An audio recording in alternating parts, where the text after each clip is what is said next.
In the second part of lecture 2.6, we're focusing on solving absolute value equations. So let's begin just by talking about what is absolute value. So absolute value is really just the idea of taking an expression or a number and making it positive. So for example, if I had the absolute value of negative, 101, all I would do is I would just make it positive. 101.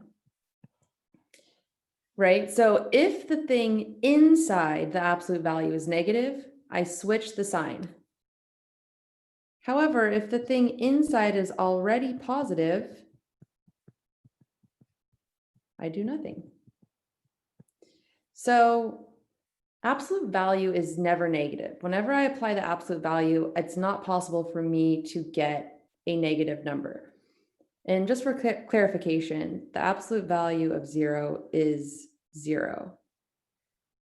So absolute value is actually a function. And we'll talk more about functions later on this semester.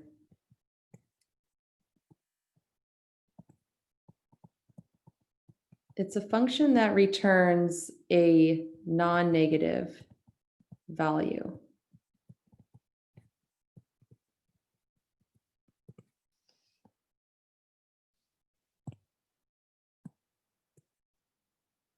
And moreover, I could even solve absolute value equations, right? Like if I had something like this, let's say I had the absolute value of x, let's say it was equal to 1.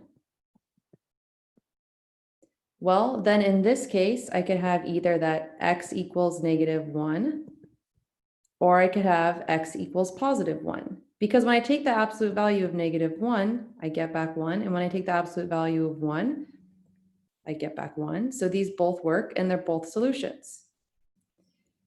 If I have the absolute value of x is equal to 0, I'm just going to get that x is 0. And if I have that the absolute value of x is equal to -1, this is not possible because absolute value always returns a non-negative value. So it's not possible, and I would say that there's no solution.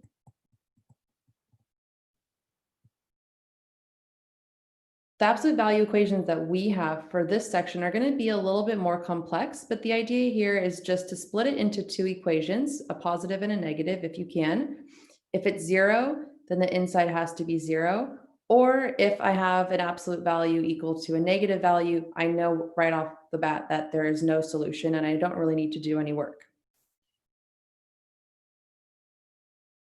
So here we have that written in more detail with complex expressions.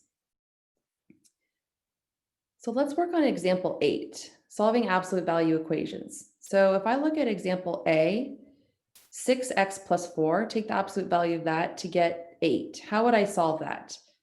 Well, we're going to solve it just in the way it's shown here. So in this white rectangle, we see that when I have an absolute value equation, I just split it up into two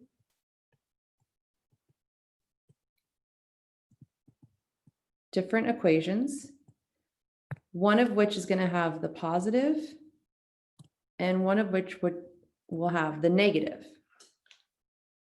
So let's practice that on part A. So in part A, I've got the absolute value of 6x plus 4 equals 8.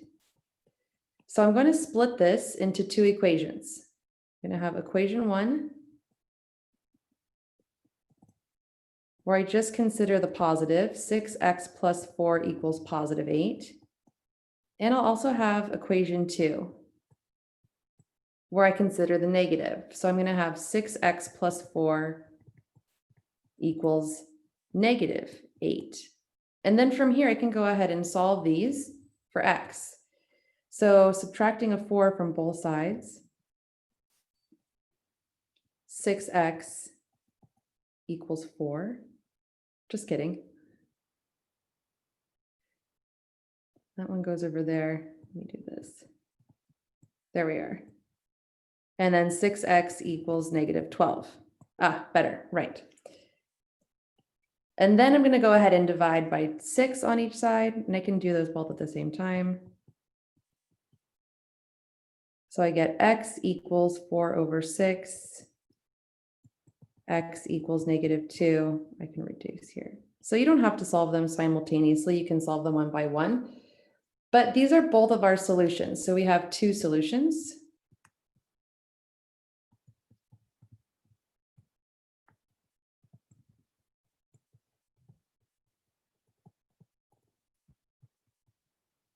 X equals 2/3 and x equals -2. So both of these will satisfy the absolute value equation. Absolute value 6x plus 4 equals 8. If we look at example B,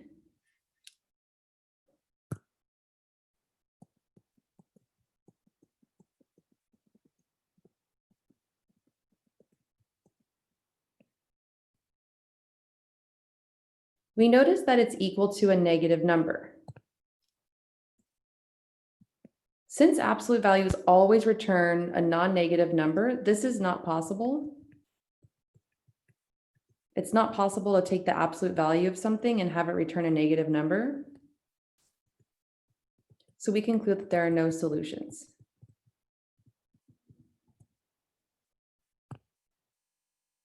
In example C,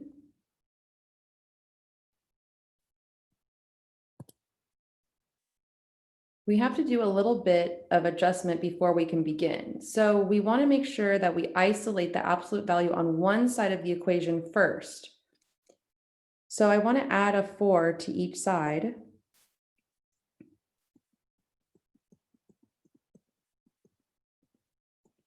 And now once I have my absolute value isolated, now I can go ahead and split it into my two equations. So I'm going to get equation 1, 3x minus 5 equals 10. And then I'll have equation 2, which is 3x minus 5 equals -10.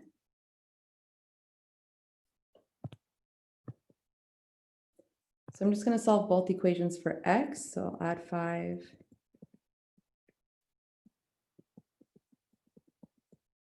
And then divide each side by 3. So x equals 5 as a solution.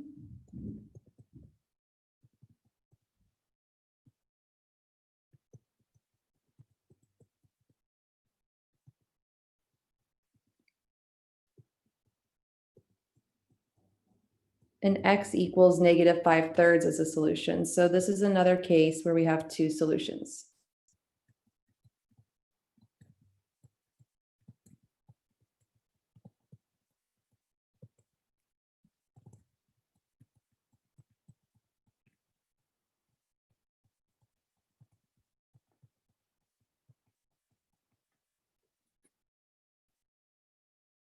In example D, we see that the absolute value is set equal to 0. So this is the case where only one possible equation can arise, and that is -5x plus 10 has to equal 0. So this time I'm actually going to add 5x to both sides. And I get 10 equals 5x, and then I'll divide by 2. 10 over 2 being 5. Just kidding, sorry. Divide each side by 5. 10 over 5 being 2. 2 equals x, right? So we have only one solution.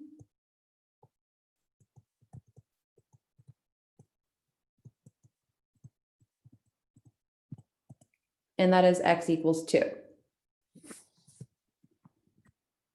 want to look at one more example.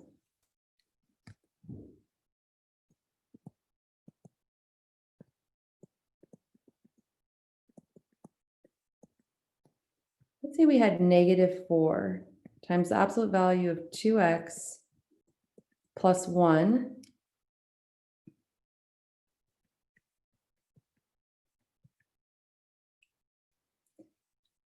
plus 3 equals 0.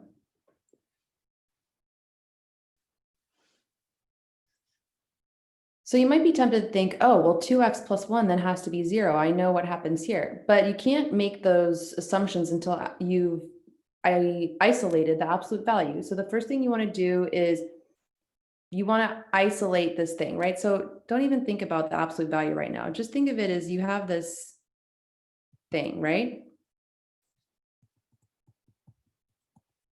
And you just want to isolate the thing. So the first thing I would do is I would subtract 3 from both sides, right? Because you have to undo PEMDAS. So you're going to get -4 times whatever this thingy is equals -3. And then you'll divide each side by -4. And so the thing you wanted to isolate is now isolated, and its value is equal to 3/4, right? So in that sense, that's what we're going to do. We're going to subtract 3 from each side. So we'll get -4 times 2x plus 1 abs val, -3. Then I'm going to divide each side by -4. So 2x plus 1 absolute value equals 3/4. And now from here, I can go on and separate into two equations. So my first equation is going to be 2x plus 1 equals 3/4. And then my second equation is going to be 2x plus 1 equals -3/4. So I'm going to subtract 1 from both sides. So we'll get 2x equals 3/4 minus 1. So I can go ahead and put my 1 as 4/4, giving me a common denominator. So that 2x equals -1/4. I'm going to divide each side by 2. So I get x equals -1/8. And for equation 2, I'm going to subtract 1. So we get 2x equals -3/4 minus 1/4. Sorry, minus 1. So that 2x equals -3/4 minus 4/4.